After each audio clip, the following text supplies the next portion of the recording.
Mm.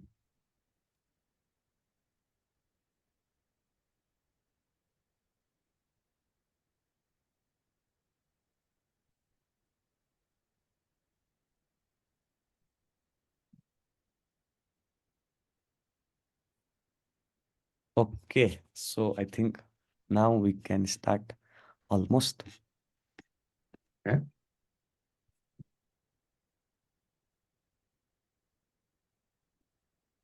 Okay, so hi. So hello everyone. I am Biplab Karki. I am the CEO at Hyperce, and I'll be hosting this podcast with Mr. Dave Holland from my own account, also with our communities of DGSEG and Hyperce Tech Labs. So this is one of our most earliest episode of Digital Salescast. I hope all our viewers will excuse us for any kind of mistakes or any kind of boreness we give to them, and we will try to improve it in our future episodes. So it's just a matter of time. We all learn and grow together. So yeah, so actually, this podcast is started as a gratitude of having 100 followers in our DJCC community. It's called Digital Sales and Entrepreneurship Guild, where we want to educate people in terms of how we can sell things digitally, how we can sell our products, goods, or anything digitally and reach into the world of entrepreneurship around the globe. So it's a small mission started by some of our community members that originated from my own company, Hyperce. So this podcast, like we'll be running it at least maybe 2 to 3 times a month, and let's try to see how we can educate people slowly growing this community. So yeah, as our guest for the day, we have Mr. Dave Holland. So I think a lot of people have already heard about him in LinkedIn or in our previous post, but I want you to introduce yourself. Well, thanks, Biplab.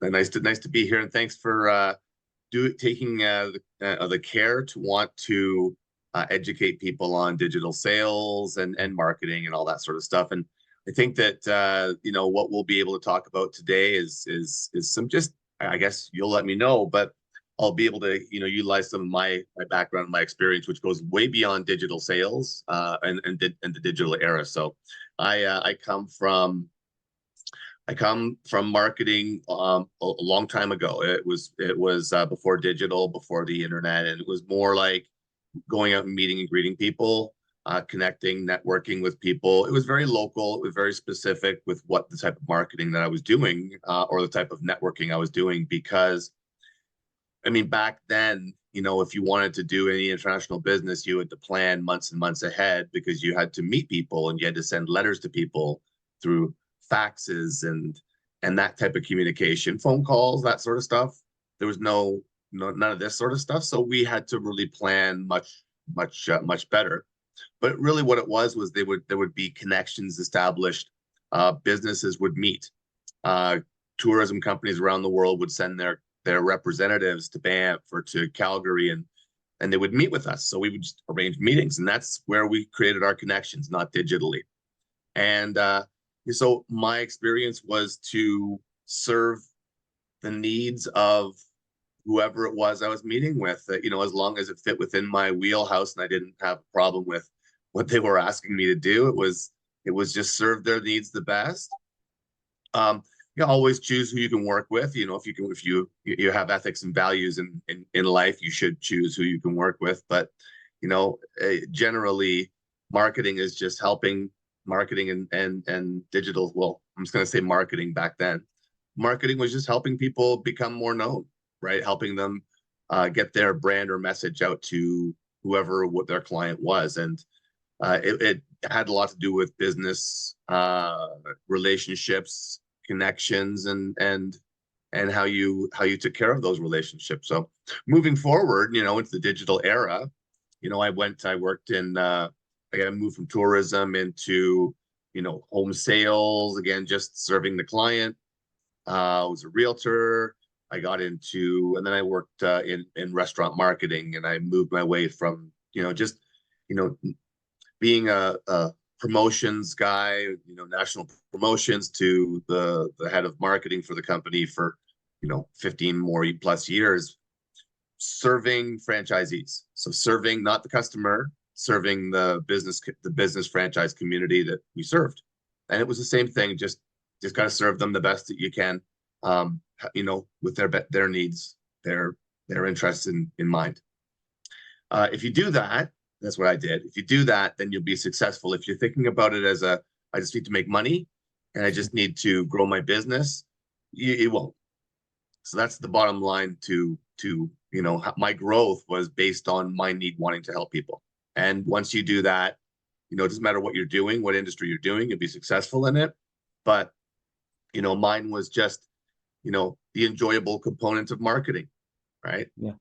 So actually, yeah, like we have seen a lot of your posts, your blogs, and a lot of things on LinkedIn. You post about digital marketing, your franchises, your models. So I'd like to know, like, where did that come in your mind? Like, when did you decide that you want to enter into this marketing or sales kind of things? Maybe in your college, where did you study? Those kind of things, if you can elaborate. It was tourism, actually. Tourism is what tourism in general, if you've been to Banff before, everything is tourism. Yeah. And every opportunity is a stage. So you are either selling to a tourist who's come into your town, they've never seen Banff before. So you're an ambassador.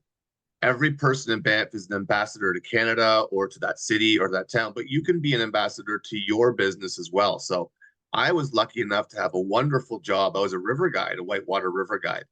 So I Okay. had an audience in front of me rafting down the river all day long. I was able to, transport them out, cook for them. I was their personal guide for an entire day, pick them up at the hotel, bring them back. So that type of tourism and that type of exposure to people um, made me, made me comfortable in front of people. It made me want to do more like that. And it made me, um, you know, successful at that because I had no fear, right? I developed this lack of fear. I became an entertainer more so.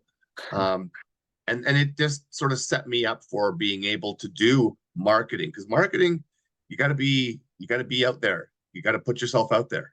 You gotta be shameless, maybe. You need to be shameless while speaking. You can Yeah. like sigh while speaking in front of people, maybe your language, your messages, anything. So actually, a lot of people are scared of that. So that's one of the biggest challenge that's coming. Like if you talk about engineers or IT guys, they have a lot of potential, they have a lot of talent, especially in countries like Asia. If you have known, they have a lot of talent, but they build the best of the product. But when they go to market, they can't even speak properly. They can't even present their idea properly. So do you have any kind of advices to those kind of youths who really wanna start into this world of digital marketing or sales? Practice. You got to practice. You just got to not practice helps. It does help.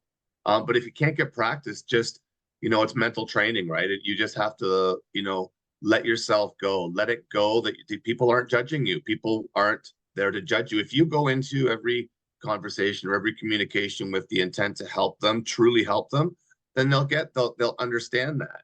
But if you go in there with different purposes and different intents, they're going to see that too, and you're going to know that they can see that, right? It's all about, convincing yourself that what you're doing is helpful to them. If it's not helpful to them, then you're trying to fool them, right? Why are you even talking to someone that you're trying to sell something to that doesn't need your product? It's foolhardy to do that, really. So target your client better.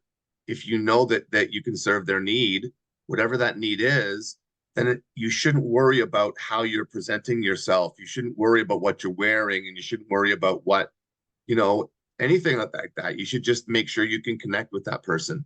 And if you can connect with them, then you'll be able to talk their language and you'll be able to serve them. Mm. Yeah. So yeah, connecting to them with their feeling. So And don't yeah, let yourself, don't let don't think that they're judging you, and don't worry if they're judging you. Like, honestly, don't, who cares, yeah, right? They're just another person, one of those billions of people in the world that are just, they can be your best friend. You may never see them again. But the yeah. point is, don't let them judge you. Don't worry about it. Oh yeah, like in the same thing, like when you are doing digital sales or let's say marketing, you face a lot of rejection. Maybe like if you reach out to 100 people, maybe only 5 people will show interest. Two will be trying to communicate with you. One may be converted, but you feel a lot of rejection in this field. So how do you tackle those kind of rejection? Like how do you keep motivated?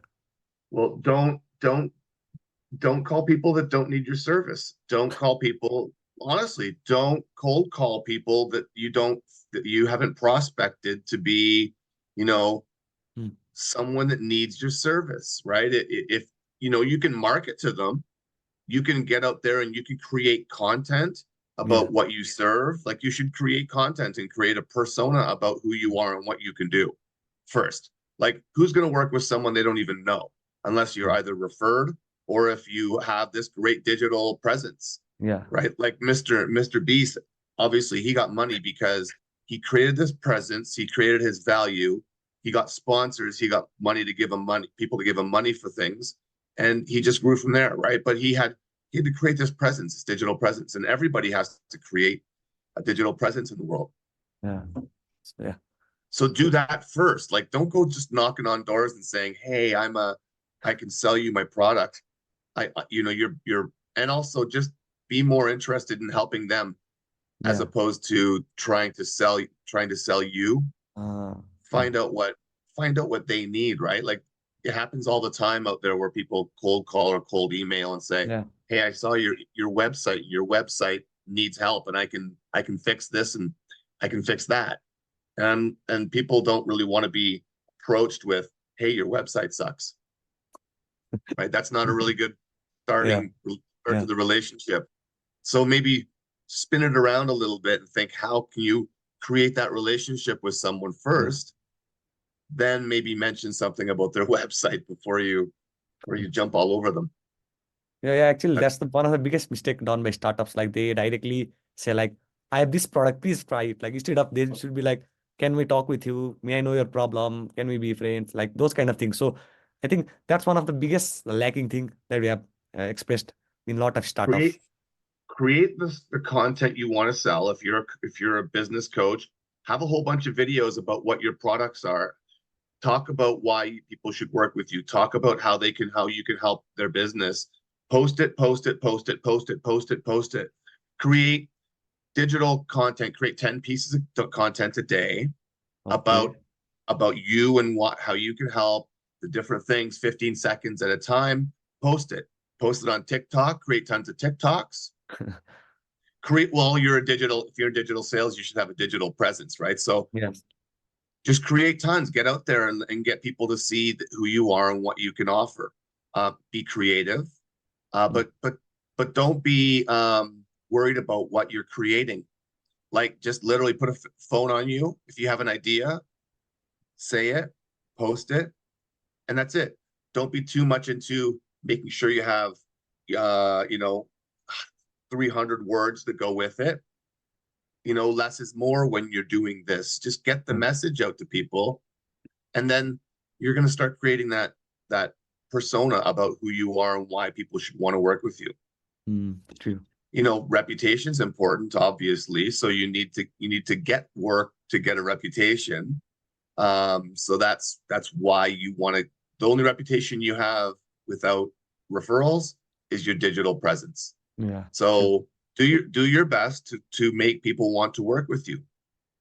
So yeah, actually, a lot of people are a bit confused on this part. Like there are some kind of free marketing techniques, like you told, like reaching out people, building relationships with them, talking with them again and again, converting them. But there are direct advertisement kind of thing, like running direct ads on social media or maybe LinkedIn or any other platform.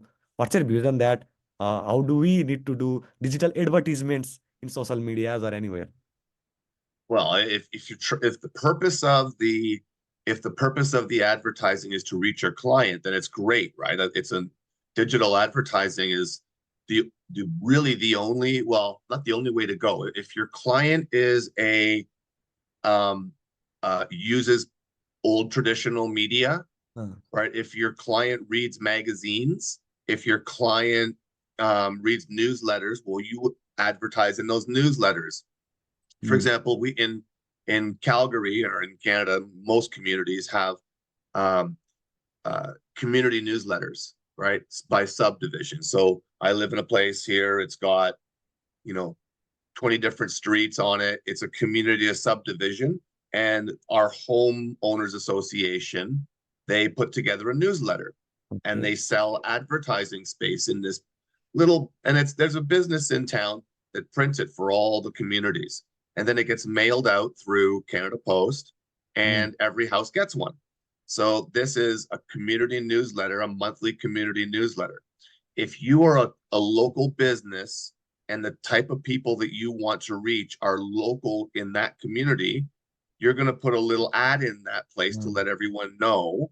But then you have to realize how many people read that newsletter. Well, it's very personal. It came right to your door. It says your Uh, community on it, right? This is your community newsletter. Read about it. So advertising in those is a low cost expense.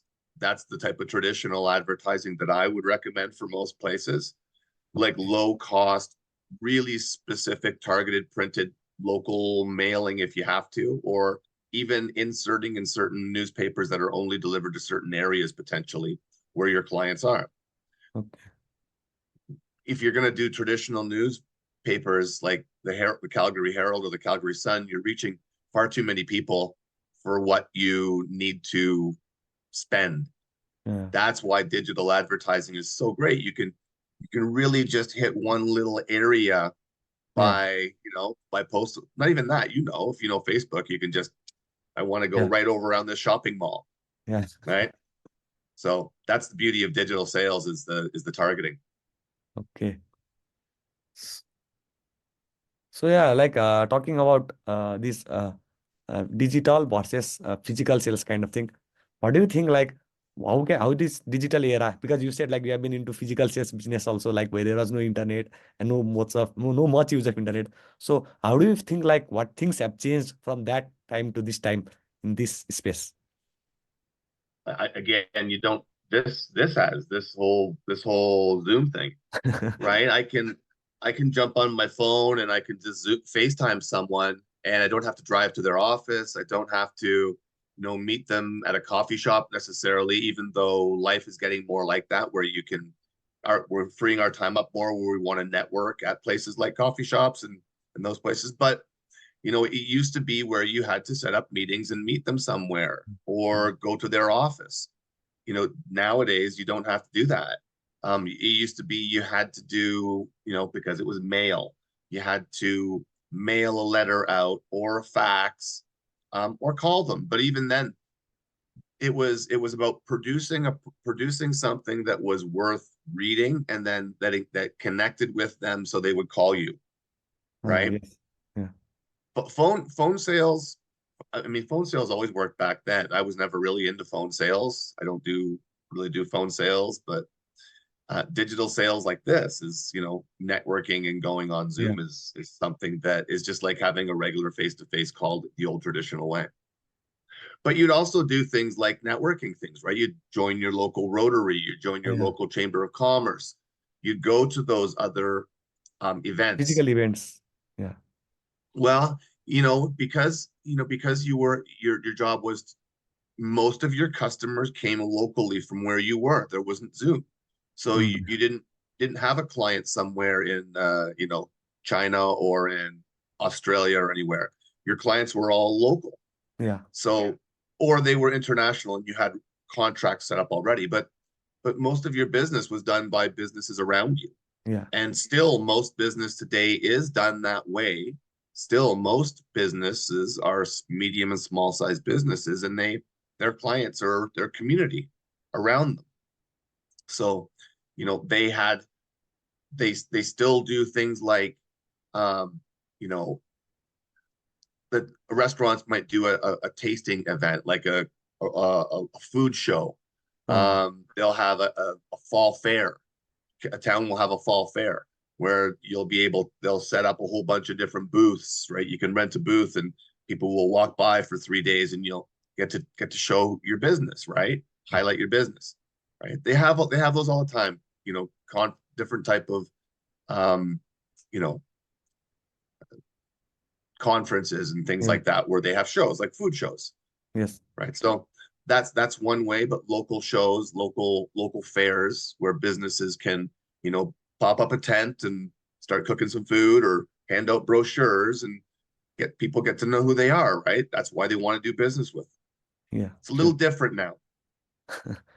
Okay. So in this group, especially DSCG, we talk a lot about e-commerce spaces because this is one of the new thing that came up with this internet, like selling directly, selling things online, not even marketing, like trying to sell things online. So what's your view on this e-commerce space, and how do you think like proper digital marketing can help any kind of emerging e-commerce or startups to grow ahead?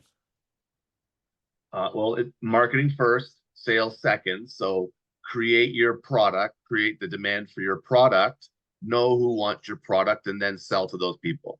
If your product is very diverse and it's expansive and it's got, it's got a wide rate, wide client potential, or then what you'll do is it'll be a little harder to reach all those people affordably.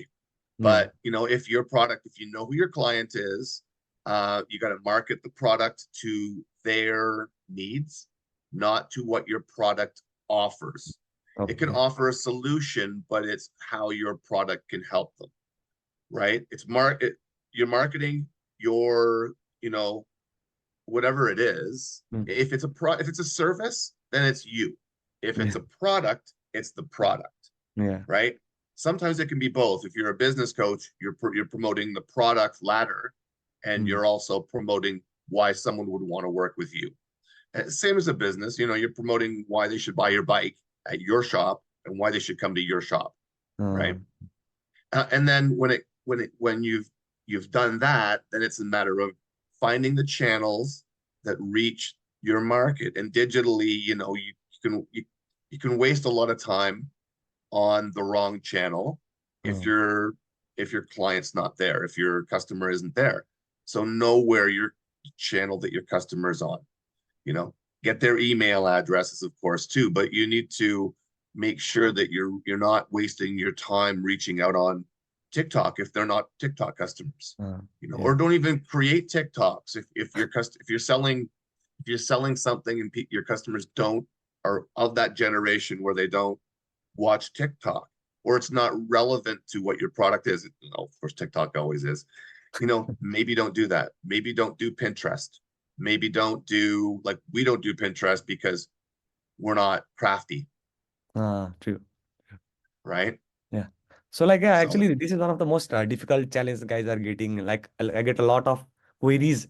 Like basically, I'm also highly active in startup community there, and they ask like which platform to follow. Like they are doing B2B business. They want to target big corporate house, and they are creating content on TikTok, like you said, the waste of thing. And someone is maybe selling some chocolates or something, and they are trying to sell it in LinkedIn. So people are like doing some crazy things in terms of marketing and digital. Like actually none of the colleges, none of the institutes, like let's say none of the degrees can teach you proper marketing. So I think that's one of the biggest problem the startup guys or the sales guys are having.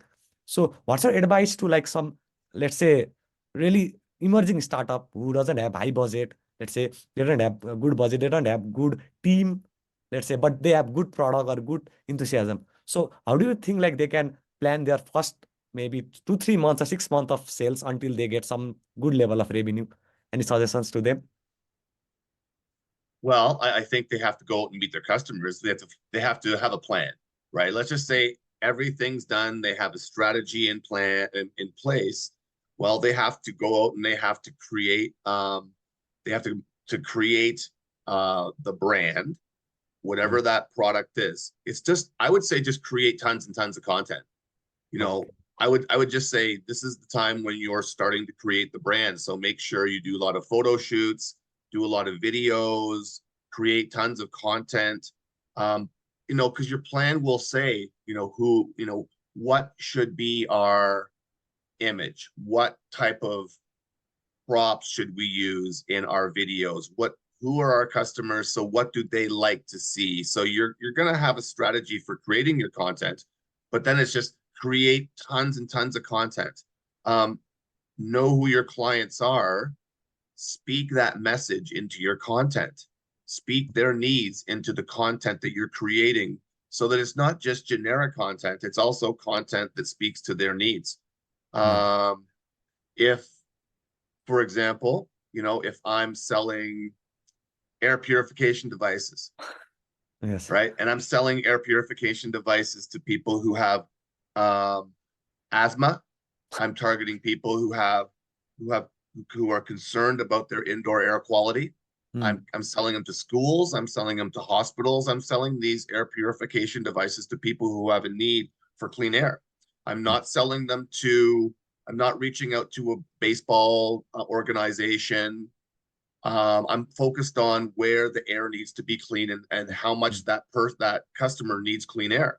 So, you know, hospitals are critical for clean air. And if you have a HEPA filter and you don't have something that's going to kill your bacteria, I'm going to be able to fulfill that need.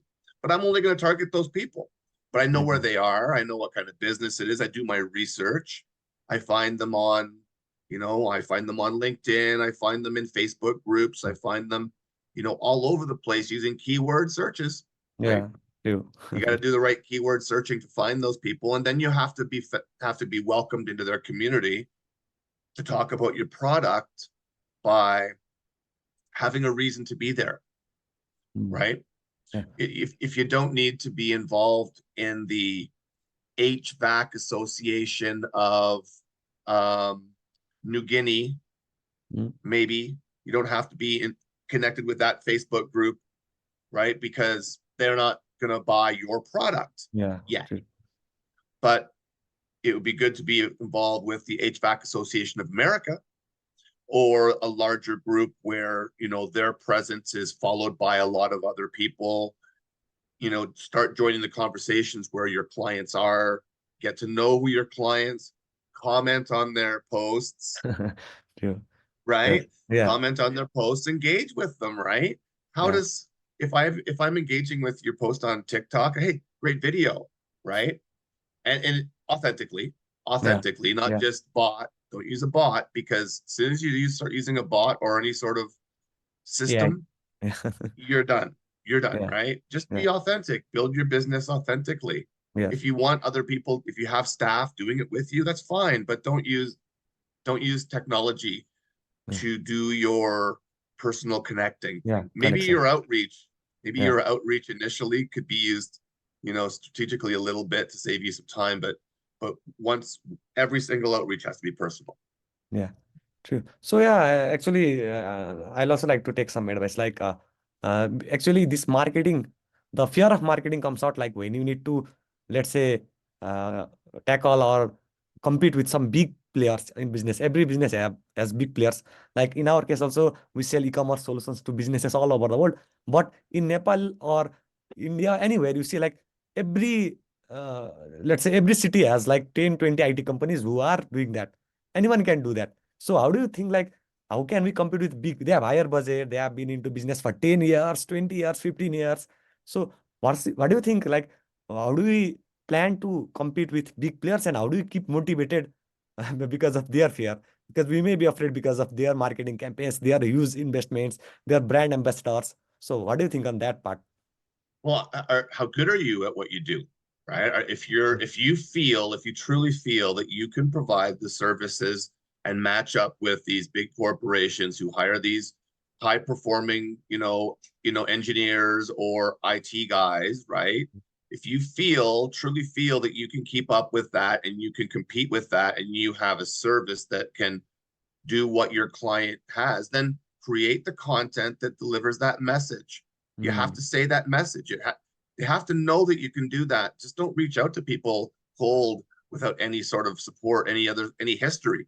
Yeah. And True. sometimes the only history you have is you and your Yeah. personality, and Yeah. then use just as much content as you can create. Just don't don't be afraid to start putting yourself out there in front of the camera with your message. Because if they don't know what your message is, they're not going to know who you are or want to work with you. But if you keep creating content, you start showing up out there, and people are like, hey, that was pretty smart. Hey, that was a pretty good idea. It starts off with 2 likes, it turns to 4 likes, Yeah. it turns to 12 likes, a whole bunch of celebrates, right? But it Yeah. takes time, Yeah. and True. it takes content, right? People aren't just going to see this one piece of content come out unless it's, you know, you know, worldly knowledge that some person just first time posting says. It never happens. It's people start following people. They start with one or 2 likes, Likes. and then Yes.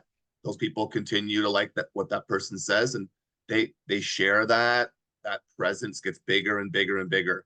But you have to do it. If you don't, you won't succeed. 100% guaranteed. Yeah, like as the topic comes in, like using personal brand for selling your business. Like this is one of the let's say coolest trend that's coming out in these recent years. Like the CEOs, CXOs are coming out selling their stories more than just the business.